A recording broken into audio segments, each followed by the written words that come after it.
एक गांव में एक बुढ़िया अपने पुत्र के साथ रहती थी। पुत्र का नाम नारायण था। नारायण को बचपन से ही पेड़ों से बहुत लगाव था। वो रोज पेड़ को एक लोटा पानी अवश्य देता था।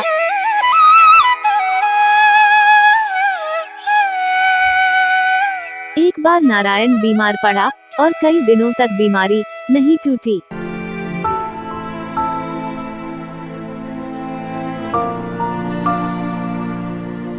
अम्मा, तू चिंता मत कर, मैं जल्दी ही ठीक हो जाऊंगा और फिर से काम पर जाऊंगा।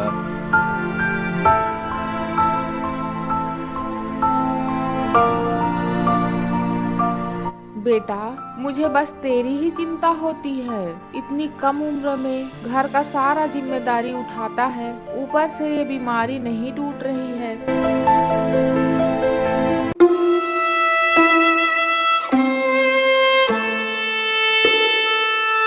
बीमारी में भी नारायण खाट से उठकर पेड़ को पानी देना न छोड़ा। एक दिन नारायण पेड़ को पानी दे रहा था, तभी पेड़ ने कहा,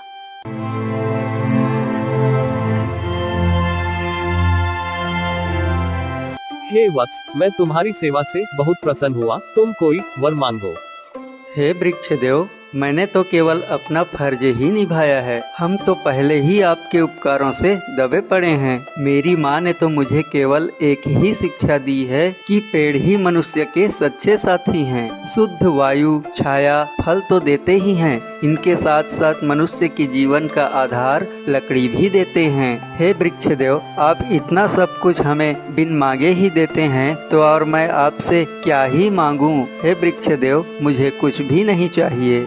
हे वत्स, तुम्हारी बातें मुझे बहुत अच्छा लगा। अब तो तुम्हें कुछ न कुछ वरदान मांगना ही पड़ेगा।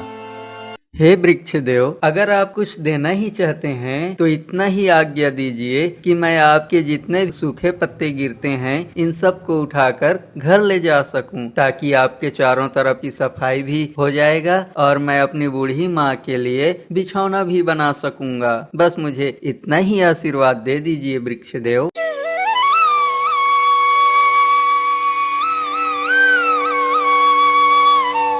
और पेड़ से पत्ते गिरने लगते हैं।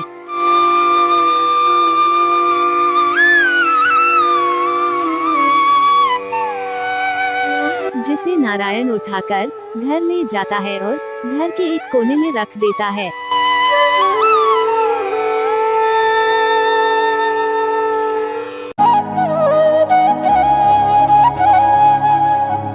बेटा, आज तो खाने के लिए कुछ भी नहीं है। तेरे लिए खाने के लिए क्या बनाऊं? कोई बात नहीं अम्मा, आज ऐसे ही पानी पीकर सो जाते हैं। कल सुबह होते ही मैं काम पर चला जाऊंगा। मुझे तुम्हारी बड़ी फिक्र होती है बेटा। अभी बीमारी ठीक हुआ ही नहीं है और काम पे जाओगे।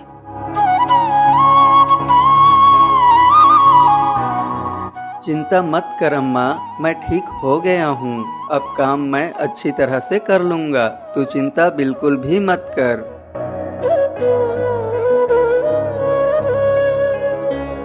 और दोनों माँ बेटा पानी पीकर सो जाते हैं।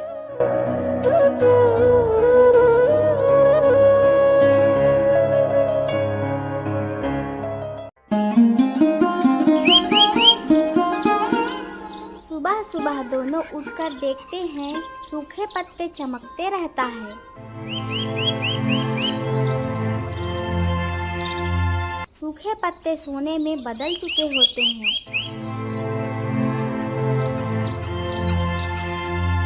अरे बेटा, ये देखो, सूखे पत्ते तो चमक रहे हैं, जैसे सोने में बदल गए हैं।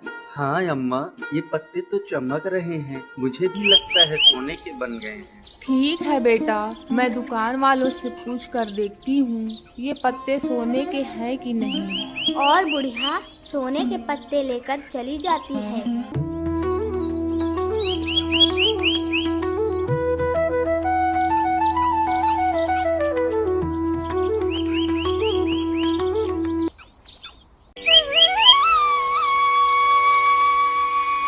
अरे ओ अम्मा, सुबह सुबह क्या सामान लेने आई हो? अरे बेटा, मैं पत्ते लाई हूँ, देखो तो सोने के है कि नहीं। दुकानदार सोने के पत्ते ले लेता है और देखकर अचंभा हो जाता है और मन ही मन लालच करने लगता है और सोचने लगता है, अगर बुढ़िया को झूठ बोल दूंगा तो बुढ़िया क्या जान पाएगी, और झूठ बोलने लगता है। अरे अम्मा, ये पत्ते तो पीतल के हैं, इसके बदले में अगर तुम चाहो तो मैं कुछ सामान दे सकता हूँ। ठीक है बाबू, आज घर में खाने के लिए भी कुछ नहीं है, तुम कुछ खाने पीने का सामान ही दे दो। और बुढ़िया सामान लेकर आ जाती है और अच्छे अच्छे खाना बनाकर नारायण को खिलाती है। अब रोज इसी तरह चलने लगा। रोज नारायण पत्ते उठाकर रख देता था और सुबह सोने के बन जाते थे और बुढ़िया बदले में दुकान से राशन ले आती थी। तभी एक दिन लालची सेठ सोचने लगता है, अरे ये बुढ़िया रोज रोज सोने के पत्ते कहाँ से लाती है, जरूर पता लगाना चाहिए।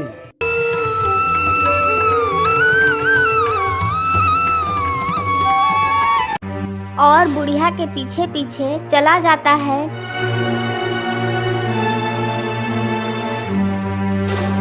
नारायण सूखे पत्ते उठाता है, उसको छुप कर देखने लगता है। सुबह सोने में परिवर्तित हो जाता है, सब कुछ देखता है और लालच करने लगता है।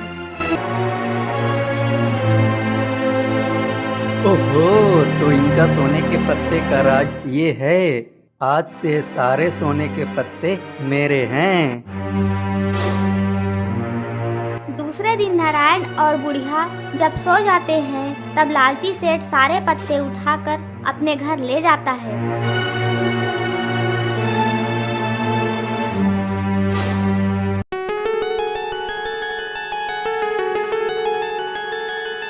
अरे, ये आप क्या कर रहे हैं? सूखे पत्ते घर में क्यों ला रहे हैं? अरे भाग्यवान, ये सूखे पत्ते नहीं हैं, ये तो सोना है, सोना। तुम नहीं समझोगे, जाओ तुम सो जाओ।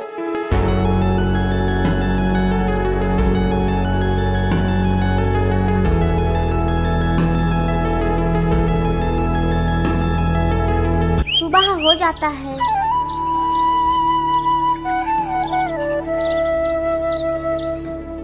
लालची सेठ जल्दी से उठकर सूखे पत्ते को देखने जाता है।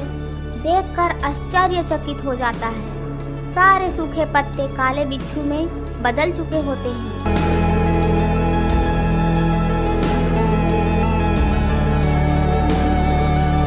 और सारे काले बिच्छू सेठ को काटने के लिए दौड़ते हैं और सेठ जान बचाने के लिए भागने लगता है।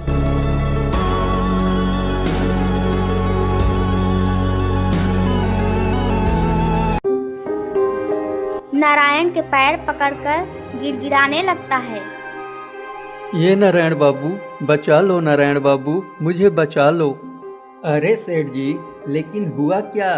आप क्यों इतना घबराए हुए हैं? नारायण बाबू, मैं लालच में आकर तुम्हारे सारे सूखे पत्ते उठाकर अपने घर ले गया। वो सारे काले बिच्छू में बदल गए हैं और काटने के लिए मुझे दौड़ा रहे हैं। नारायण बाबू, मुझे बचा लो नारायण बाबू। सेठ जी, उसके लिए तो मैं भी कुछ नहीं कर सकता, उसके लिए तो हमारे पेड़ से ही माफी मांगनी पड़ेगी। और दोनों हाथ जोड़कर पेड़ से कहने लगते हैं, हे वृक्षदेव, मुझे माफ कर दो वृक्षदेव, मैं लालच में आकर बहुत बड़ा पाप कर दिया, अब मैं कभी नहीं करूँगा, मुझे माफ कर दीजिए वृक्षदेव। तभी वृक्षदेव कहते हैं,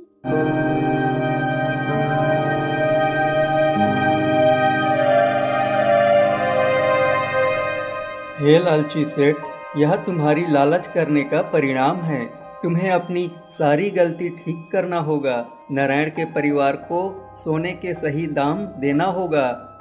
ठीक है वृक्षदेव, आज से मैं कभी लालच नहीं करूँगा, कभी भी लालच नहीं करूँगा।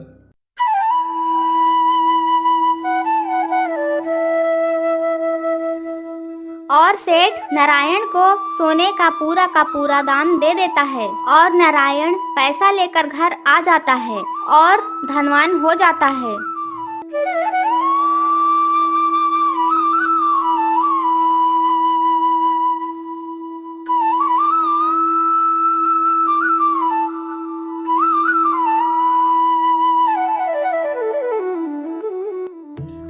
समय एक राज्य में अकाल पड़ा होता है।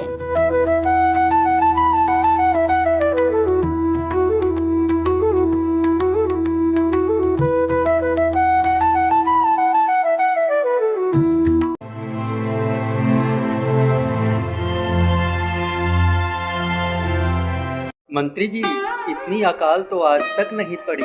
इस अकाल का कोई हल निकालिए। हे महाराज, हमारे ही राज्य में एक छोटा सा गांव है। वहां पर एक नारायण नाम का युवक रहता है। उसका नाम दूर दूर तक फैला हुआ है। कहीं उसकी सलाह भी लिया जाए तो अच्छा होता महाराज। बिल्कुल सही कह रहे हैं मंत्री जी। उसके चमत्कार की कहानी तो मैंने भी सुना है। नारायण को बुलाने की तैयारी किया जाए।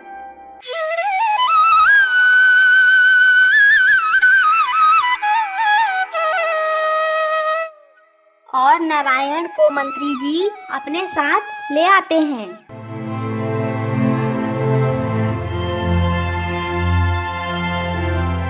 हे राजन, आपके राज्य में पेड़ों को काटा गया है, वनों का सफाया किया गया है। यही तो सूखे का कारण है। पेड़ ही तो बादलों से वर्षा करवाते हैं। हे महाराज, फिर से वन लगवाइए। याद रखिए महाराज कि पेड़ ही हमारे सच्चे साथी हैं। पेड़ ही जन्म से लेकर मृत्यु तक हमारे साथ देते हैं। बचपन में लकड़ी का पालना बनकर हमें सुलाता है, फिर गिल्ली डंडा बन हमें खिलाता है। लकड़ी की तख्ती बनकर हमें लिखना पढ़ना सिखाता है। विवाह की मंडप में अग्नि बनकर फेरे डलवाकर गृहस्थी जीवन का आरंभ करवाता है। चकला बेलन बनकर हमें रोटी खिलाता है। बीमार पड़ने पर हमें खाट बनकर संभालता है। बुढ़ापे में लाठी बनकर हमें सहारा देता है। और मृत्यु होने पर 2 डंडे बनकर लाद कर शमशान घाट ले जाता है और चिता बनकर हमारी अंतिम क्रिया करता है।